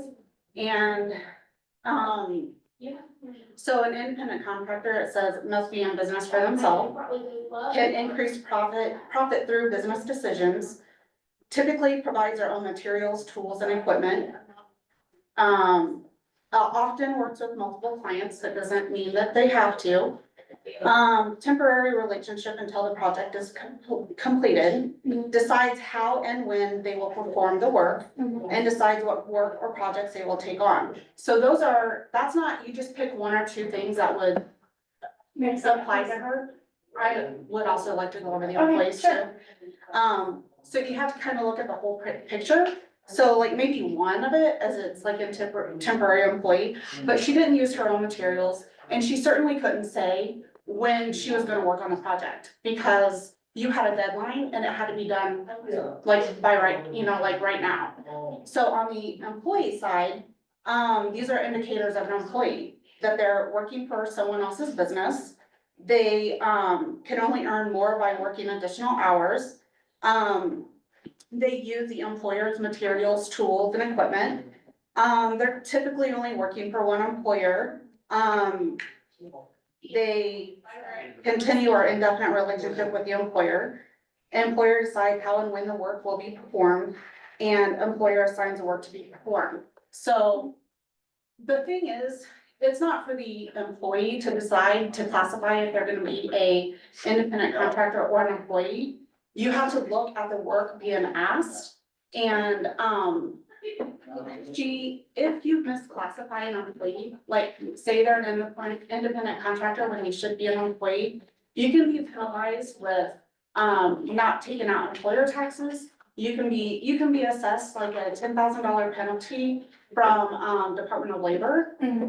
There's all kinds of different penalties, but if you accidentally classify, an independent contractor as an employee, there's no penalty. So when there's a gray area, I think it's better to err on the side of, let's just say they're an employee, so we can't get in trouble. And if she only works on this, great, then we can take her out of payroll, but it's better to err on the side of lesser penalties, I guess. Yeah. So my whole point was, she should have always just been an employee. Okay. And we could have had this conversation not in a public meeting, because I did try to reach out to you and tell you, here are the two guidelines, and you never reached back out, so it created this whole thing that it really didn't have to be, because it's as simple as she should be an employee. Okay, so when you sent me that email, the three boxes, the three data points that you sent me, she qualifies for all three of those. And so that's when I reached out to the person that you appointed me for, which was Darren, the third party. And so that was when I reached out to him, and he said it's sort of a gray area due to the low dollar amount. The fact that she's not coming back, he leaned towards keeping her as an independent contractor. I'm sorry I didn't have that conversation with you in private, but as I said, kind of when I was spelling this out, that the time was crunched. So I did the best that I could with the information that I had. Definitely not how I'm going to do it moving forward. But for these, I'm happy to take your recommendation as keeping her as an employee. I agree that avoiding trying to relieve the county of any risks or unnecessary penalties is definitely the way to go. For the situation with the independent, she still does qualify under all of those, and we touched on those points, Darren and I did. So he did make it very clear over the phone that it was a gray area, but I'm perfectly happy moving through this. It was not Cindy's decision on how to do this, it was my own, but it was the crunch time that caused it, and so I wasn't able to properly educate myself prior to. It was a project that suddenly became 2.5 times the size that I expected it to be, so we just needed extra hands. Thank you. Can I keep this? Thank you. My question, when did you contact Cindy to come work for the county? The 24th, I believe it was, so it was very short notice. All right, and then she already had that contract made up on the 24th of what No. she expected? No, When was the contract actually, it was presented to me on the 26th. the 26th? Mhm. Did you have Colin look it over before we entered into a contract? with- I did not. I've worked as an independent contractor before. I didn't think about the differences between government versus personal, so. The only other thing I have is, should have that been, when we hire somebody, doesn't the government have to, post the, employment? Do we have a policy about that, or is that, they have to post it and there's a job opening? I'm not sure. I'm not sure either, that's why I asked. So, There's a 10, Definitely. post it for 10 days. you have to post it? For the employment, right? for the Okay. employment. Pam, Working in city government, if we have a job opening, we have to post it for 10 days. I would assume you would be the same. For employment, yes, that's what she was saying for the And handbook. this was not done in this situation. So how do we get around that? well, it was a unique situation where she was under a time crunch. But like you said, mishandled on how we brought on an employee or independent contractor. At the end of the day, Colin, like you and I spoke, we still have to figure a way out because Cindy did work and she still, by law, Yeah, needs to be I paid. mean, Cindy being classified is important. She has to be on the payroll designated as something. But employee or independent contractor, either road leads to the same endpoint, which is Cindy getting paid. And so that's something that certainly has to happen. We're just kind of talking about how it happens. So, and Colin, since you're here, because I kind of had this thought as to, I guess, who would approve that? Seems like maybe it's the conference board that would approve that since it's money being spent out of the assessor's budget, but I'm just curious. I think the conference what you board thought. gives a budget to the assessor for things like this. And if it's in the assessor's budget, bring on extra hands. I think the assessor, under the assessor's code, 441, would have that authority, As long as they have it, as long as they have the money. right, as long as they have. Which, Exactly. with the office being short a person for a while, and I don't know if they have a separate, but they might even have a separate budget for kind of hiring out. There's We have But a even if there organized- isn't, there is salary left over for sure, because they're operating a person down right now. But in the That's the way I contract, if I recall, it said you're gonna pay $25 an hour, the contract that you made up on the 26th. And the conference board specifically said that we had set aside $20 an hour for part-time employment. So I have something on that, Gene. I did talk to Chris Assistant Okay, about that. And correct me if this is inaccurate, Colin, but he said the conference board sets the assessor's salary and the deputy's salary. But any field appraisals or independent contractors is underneath the line item budget. We can't dictate the amount. long as they don't go over the As long as they don't budget go over amount. that budget amount. I think the conference board can use as a guide, hey, we're gonna approve for you guys 100 hours to bring someone in. And we're gonna estimate that pay is about $20 an hour, so here's your budget. But really, that doesn't mean that the $20 would be the ceiling, as far as I understand. So hypothetically, she spent Well, since we were $25. sitting here doing it, I'm looking at some of the code here. on this. It's, the number of deputies, field personnel and other personnel, the assessor's office, the salaries and compensation of members of the board of review, the assessor, chief deputy, other deputies, field personnel and other personnel and determine the time and manner of payment. And that kind of falls under the jurisdiction of the conference board. That's how it reads. I mean, that's 441-16 budget assessment expense fund. How do you interpret that? I think he's bringing it up, Ty. That's all I'm asking right there. I mean, how do you interpret I think that? it's the understanding of the conference board is that that was up to the conference board when we set that, otherwise why would we have had that discussion? So that's why I bring that up.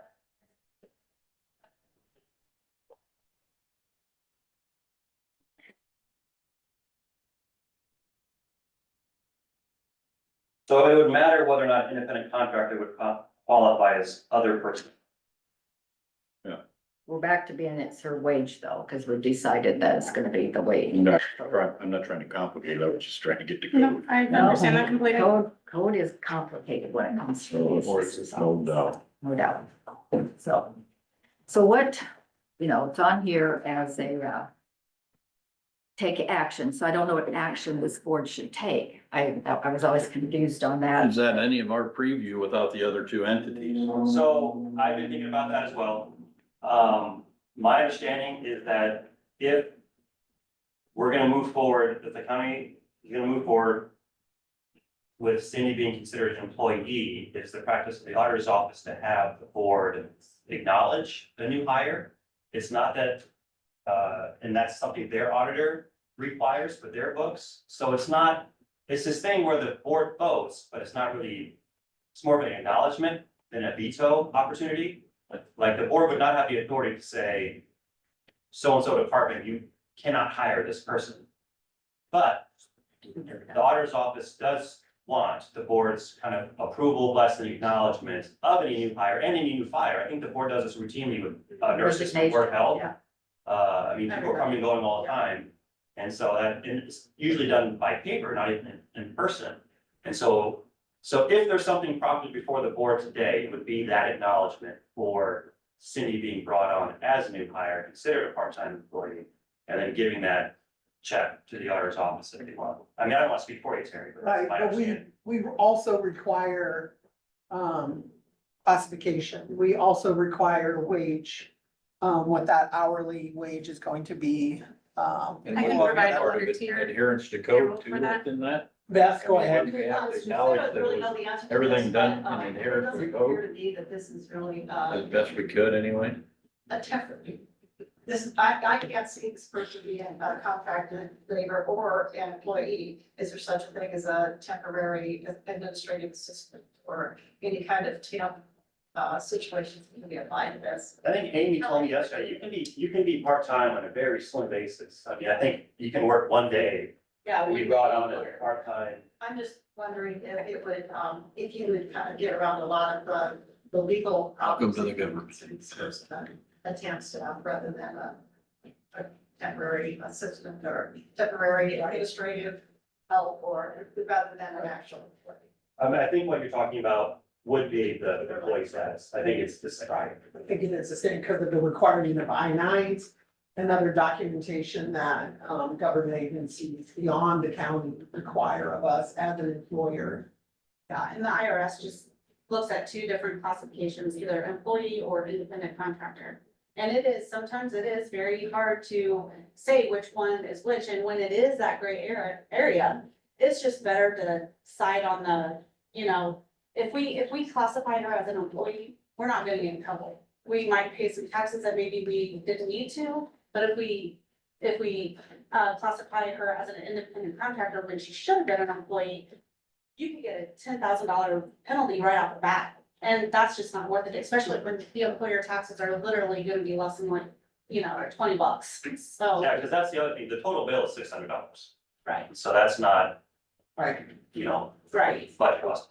It's not worth the $10,000 penalty to get it wrong. Dean? I have a question, how, if we put her on payroll as of today, and the time was 2 weeks ago, is that a problem with your department backdating and doing all the paperwork? I mean, it is. Because I have to complete an I-9 within 3 days of the start date. And with that, I also have to do E-Verify, and that's all online, and there's no way to backdate the start date. But I'll just have to notate the file, and if anything ever comes up, I'll just say. talk to the assessor. Because, I can only do so much. Right, if Cindy is classified as a part-time employee, Mhm. does that leave the door open? So if you down the road, so you get into another independent contract situation, say, hey, I'm in another crunch thing, I didn't expect this, that she would then already be in the system and available for you to call upon? Sure, that would ultimately be her choice as well as mine. Yeah, too. if she wanted. She could rescind that opportunity, but The only yes. other additional requirement that I would have, and it's in the handbook, is that physical is required of our employees, whether they're part-time or full-time. That has not happened, so prior to any further employment, the county should require a physical. That's a work comp issue. Yep. Make sure that they're. And so, So would she need a physical going forward? Yes, like, if she works again, If she works again. If she works again. if she Yeah. works again, Before. prior she to. before she works again, to be What do we do clear. with the signed contract, signed as executed contract, you just know? I believe she has the right to rescind that with the classification change. So then Yeah, it'd be fine. If Cindy's not worried about it, then it's not. Okay, just wanted to make sure. it looks like we need to move forward as Here. enrolling her as a part-time employee. Yep, Bad if to draw up the paper, Yep, I can get get it her. across our desk to recognize it. right, that'll be I this mean, Tuesday. I will just say here that it does say, it says, in Iowa, government entities must post public notice of job openings for a minimum of 10 calendar days prior to the application deadline, and failure to do so can lead to potential issues with the hiring process, but there isn't a specific penalty outlined in Iowa law. So, Right, you're required to do it, but if you don't do it, there's really not. Beforehand with the ruler. right, the 10 days is actually a veteran's preference. Okay. Okay. Yeah, there's I so think I've many heard that laws before, and they I didn't say all. that. We like to get to the end where it says there's no penalty. So if we could get that next week then, to Absolutely. acknowledge, and then you just We can know get her- forward, if she needs to fill in anything, she'd have to have a physical. Okay, But at least she'd be on payroll, so But we she'd be wouldn't on- have this issue. Right, And what I do, anybody that's like on call, kind of like Jill is on call, she's, Yeah. only works when they're busy. Those people, and public health has several on call, They do. they're just kind of on payroll until, like, if they go like a year without working, I'll just say, hey, is there any, do you think you're gonna call them back? If not, can I take them off the payroll? So it's really no big deal of her just sitting there on payroll, it doesn't matter. Kind of like a So, PRN. So if you And I'll- don't have any bike or anything you have to forward, you just put a Right. 0 and send it off to the IRS that way. And Yeah, it's basically, I just take them out of payroll. I mean, we have fill-in deputies that haven't worked in like 3 years, but they still kind of keep them on just in case. Okay. So, He said there's no action that needs to be taken today. No. We'll do that next week. Thank you, Colin. Colin, yeah, You guys, appreciate it. I'll be back later, but I gotta go for now. Okay. have fun. It's Tuesday. Thank you. Yeah, thanks, Matty. thank you guys. Thank Have a you, good Mary. night. All right. Thanks, Amy. thanks, Amy. Muchas gracias.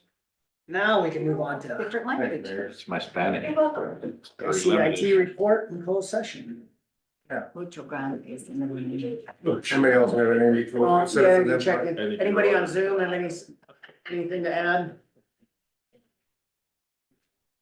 All right. I make a motion, we go into closed session now. Motion by Kyle. Second by Craig. Did you have the All in doors favor, say closed? Aye. Aye. Aye.